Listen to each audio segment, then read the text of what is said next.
बिस्मिल्लाह रहमान रहीम। शुरू करता हूँ अल्लाह के पाक नाम से जो बहुत बड़ा मेहरबान नायत रहने वाला। दोस्तों, बहनों, भाइयों, बुजुर्गों, अस्सलाम वालेकुम। तारीख़ इस्लाम में हज़रत खालिद बिन वलीद की दास्तान जारी है, जिसकी 47 नंबर किस्त आज हम आपके सामने पेश कर रहे हैं। तो दोस्तों, कल हम जहाँ रुके थे वहीं से शुरू करते हैं। मक्का के बहर इस्लामी लश्कर के चारों हिस्सों को पेश कदमी का हुक्म दे दिया गया।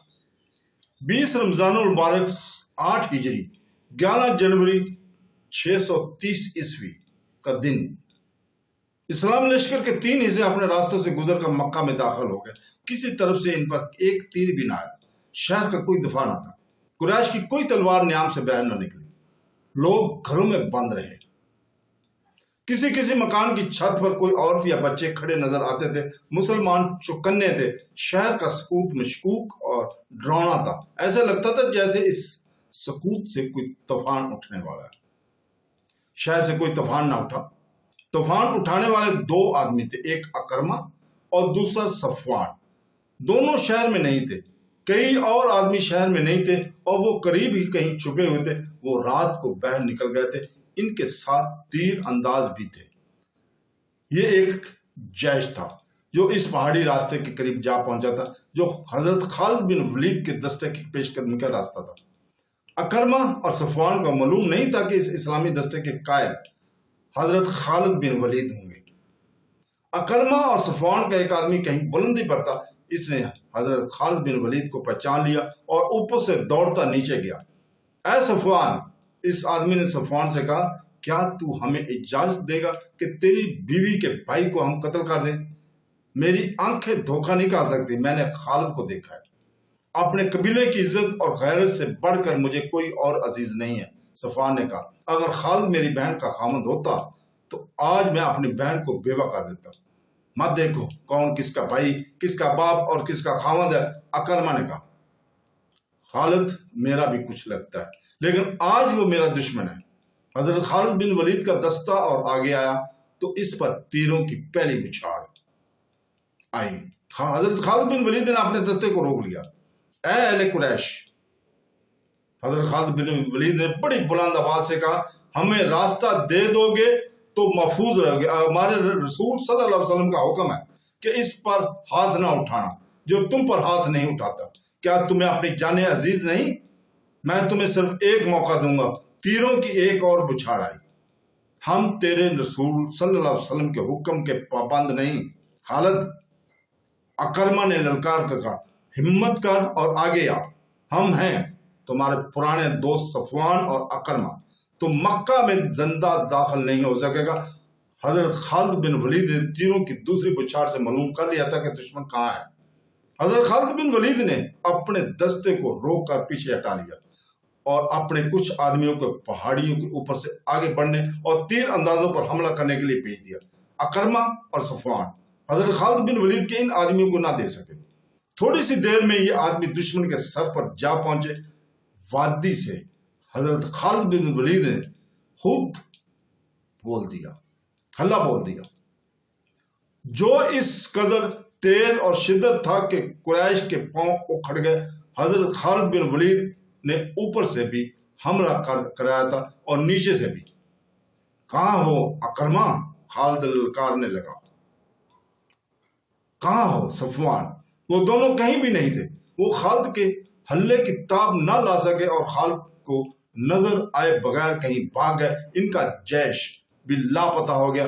पीछे कुरैश की 12 लाशें रह गई। मुख्तसर इस झड़प में 2 मुसलमान, जबश रजी अल्लाह ताला अन्हु बिन अशर और कोज बिन जाबर फैरी रजी अल्लाह ताला अन्हु शहीद हुए। इस्लामी फौज के 3 हिस्से मक्का में दाखिल हो चुके थे। हजरत खालिद बिन वलीद का दस्ता अभी नहीं पहुंचा था। सब हैरान थे कि अहले मक्का ने मजामत नहीं की। फिर हजरत खालिद बिन वलीद के न आने की वजह क्या हो सकती है? एक कासद को दौड़ाया गया। वो खबर लाया कि खालिद 2 मुसलमानों की लाशें लेकर आ रहा है और इसके दस्ते ने कुरैश के 12 आदमी मार डाले। रसूल पाक सल्लल्लाहु अलैहि वसल्लम ने सुना तो आप सल्लल्लाहु अलैहि वसल्लम बहुत बरम हुए। आप सल्लल्लाहु अलैहि वसल्लम अच्छी तरह जानते थे कि खालिद जंग और जदल का दिल दाता है। इसने बगैर शिताल के लड़ाई मोल ले ली होगी। खालिद के मक्का में आने की इत्तला मिली तो रसूल पाक सल्लल्लाहु अलैहि वसल्लम इन्हें बुलाकर पूछा कि इस हुक्म के बावजूद कि लड़ाई से ग्रेज किया जाए, उन्होंने कुरैश के 12 आदमियों को क्यों मारा? हजरत खालिद बिन वलीद ने हजूर पाक सल्लल्लाहु अलैहि वसल्लम को बताया कि अकरमा और सफवान के साथ कुरैश के मुतअद्दिद आदमी थे जिन्होंने इन पर तीर बरसाया। खालिद ने यह भी बताया कि इन्हें अकरमा और सफवान को एक मौका दिया था, लेकिन उन्होंने तीरों की एक और बिछाड़ फेंक दी। रसूल पाक सल्लल्लाहु अलैहि वसल्लम ने अबू सुफियान से पूछा कि अकरमा और सफवान कहाँ हैं? अबू सुफियान ने बताया कि वो मक्का की दफा में लड़ने के लिए चले गए थे। रसूल पाक सल्लल्लाहु अलैहि वसल्लम को यकीन हो गया कि लड़ाई हजरत खालिद बिन वलीद ने शुरू नहीं की थी, मक्का पर मुसलमानों का कब्जा हो चुका था। रसूल पाक सल्लल्लाहु अलैहि वसल्लम मक्का में दाखिल हुए तो आप सल्लल्लाहु अलैहि वसल्लम के हमरा उसामा रजी अल्लाह तआला अन्हु बिन ज़ैद, बिलाल रजी अल्लाह तआला अन्हु और उस्मान बिन तला थे। रसूल करीम सल्लल्लाहु अलैहि वसल्लम को मक्का से हिजरत करके मदीना गए 7 साल गुजर चुके थे। आप सल्लल्लाहु अलैहि वसल्लम मक्का के देर द्वार को देखा, वहां के लोगों को देखा, दरवाजों और छतों पर खड़ी औरतों को देखा, बहुत से चेहरे शनासा थे। आप सल्लल्लाहु अलैहि वसल्लम गुजरते चले गए और काबा में दाखिल हुए। 7 मरतबा बैतुल्लाह का तवाफ किया और अल्लाह का शुक्र अदा किया। अब मक्का में किसी की इतनी हिम्मत नहीं पड़ती थी कि आप सल्लल्लाहु अलैहि वसल्लम को जादूगर कहे या आप सल्लल्लाहु अलैहि वसल्लम पर भक्ति कहे। अहले कुरैश चेहरों पर खौफ और रास के तासरात लिए अपने अंजाम के मुंतजर खड़े थे। अरबों के अपनी बेइज्जती और कत्ल के इंतकाम का रवाज बड़ा भयानक था। रसूल पाक सल्लल्लाहु अलैहि वसल्लम ने हुक्म दे दिया था कि जो अमन कायम रखेंगे इनके साथ पुरअमन सलूक किया जाएगा। इसके बावजूद कुरैश डरे सहमे हुए थे। अहले कुरैश हुजूर पाक सल्लल्लाहु अलैहि वसल्लम ने लोगों के सामने रुक कर पूछा, खुद बताओ तुम्हारे साथ क्या सलूक हो? लोगों की आवाजें बुलंद हुई। वो खैर और बख्शिश के तलबगार थे। अपने घरों को जाओ, हुजूर पाक सल्लल्लाहु अलैहि वसल्लम ने कहा, हमने तुम्हें बख्श दिया। रसूल पाक सल्लल्लाहु अलैहि वसल्लम की हयात मुक़द्दसा की अजीम घड़ी तो वो थी जब आप सल्लल्लाहु अलैहि वसल्लम ने काबा में रखे हुए बुतों की तरफ तवज्जो दी। बुतों की तादाद 360 थी। इनमें एक बुत हजरत इब्राहिम का भी था। इस बुत के हाथों में तीर थे। इन तीरों से बुत खाने के पेशवा फाल निकाला करते थे। हुजूर पाक सल्लल्लाहु अलैहि वसल्लम के हाथ में एक मोटी और मजबूत लाठी थी। आप सल्लल्लाहु अलैहि वसल्लम ने इस लाठी से बुत तोड़ने शुरू कर दिए। आप सल्लल्लाहु अलैहि वसल्लम अपने जद्दे अमजद हजरत इब्राहिम की सुन्नत को जिंदा कर रहे थे। आप सल्लल्लाहु अलैहि वसल्लम बुत तोड़ते जाते और बुलंद आवाज से कहते जाते, हक आया बातिल चला गया।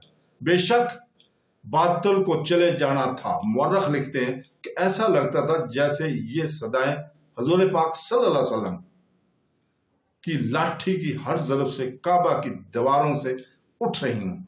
काबा से बुतों के टुकड़े उठाकर बाहर फेंक दिए गए और काबा आलम इस्लाम की इबादत गाह बन गया। इसके बाद आप सल्लल्लाहु अलैहि वसल्लम ने मक्का की इंतजामी अमूर की तरफ तवज्जो दी। कुरैश और दीगर कबाइल के लोग कबूल इस्लाम के लिए आते रहे। बुत सिर्फ काबा में ही नहीं थे, मक्का के गिरद नुआ की बस्तियों में मंदिर थे, वहां भी बुत रखे हुए थे। सबसे अहम बुत अज़ा का था जो चंद मील दूर नखला के मंदिर में रखा गया था। रसूल पाक सल्लल्लाहु अलैहि वसल्लम ने अज़ा का बुत तोड़ने का काम हजरत खालिद बिन वलीद के सुपुर्द किया। हजरत खालिद बिन वलीद अपने साथ 30 सवार लिए और इस मुहिम पर रवाना हो गए। दूसरे मंदिरों के बुत तोड़ने के लिए मुख्तलिफ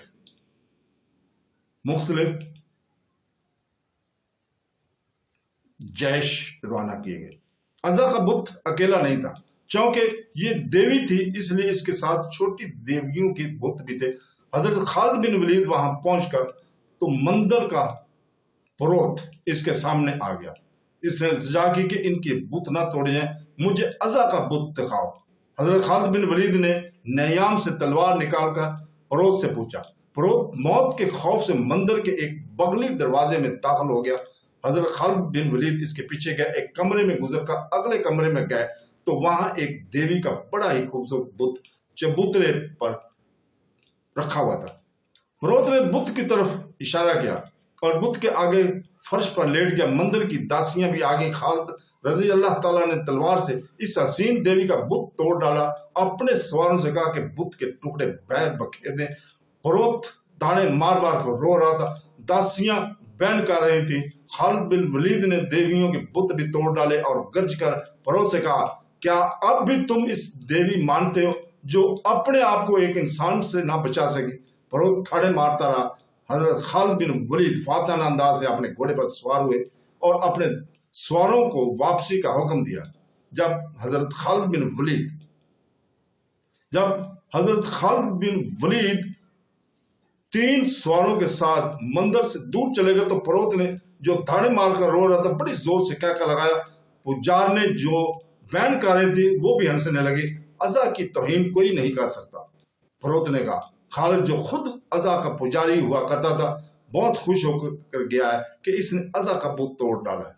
عزا زندہ ہے، زندہ رہے گی۔ یا رسول اللہ صلی اللہ علیہ وسلم، خالد نے حضور پاک صلی اللہ علیہ وسلم کو اطلاع دی، میں عزا کا بت توڑ آیا ہوں۔ کہاں تھا یہ بت؟ حضور پاک صلی اللہ علیہ وسلم نے پوچھا۔ خالد نے وہ مندر اور اس کا وہ کمرہ بتایا جہاں انہوں نے وہ بت دیکھا اور توڑا تھا۔ تم نے عزا کا بت نہیں توڑا خالد۔ رسول کریم صلی اللہ علیہ وسلم نے کہا، واپس جاؤ اور اصلی بت کو توڑ کر آؤ۔ مورخ لکھتے ہیں کہ عزا کے 2 بت تھے، ایک اصلی جس کی پوجا ہوتی تھی، دوسرا نقلی تھا۔ یہ غالباً مسلمانوں کو دھوکہ دینے کے لیے بنایا گیا تھا۔ خالد کا خون کھولنے لگا۔ انہوں نے اپنے سواروں کو ساتھ لیا اور نخلا کو روانہ ہو گیا۔ مندر کے فروخت نے دور سے گھڑ سواروں کو آتے دیکھا تو اس نے مندر کے محافظوں کو بلایا اور پھر آ رہے ہیں۔ فروخت نے کہا، کہیں کسی نے بتا دیا ہوگا کہ اصلی بت ابھی مندر میں موجود ہے، کیا تم عزا کی عزت کی حفاظت کرو گے؟ اگر کرو گے تو عزا دیوی تمہیں مالا مال کر دے گی۔ کچھ سوچ کر بات کر مقدس پیشوا ایک محافظ نے کہا، کیا ہم 2-3 آدمی اتنے زیادہ گھڑ سواروں کا مقابلہ کر سکتے ہیں؟ اگر عزا دیوی ہے تو یہ اپنے آپ کو ضرور بچا لے گی۔ ایک اور محافظ نے کہا، اس کے لہجے میں طنز تھی، کہنے لگا، دیوی دیوتا انسان کی حفاظت کیا کرتے، انسان دیوتوں کی حفاظت نہیں کیا کرتے۔ تو دوستو اس کے ساتھ ہی آج اجازت چاہتے ہیں، کل تک کے لیے اللہ حافظ۔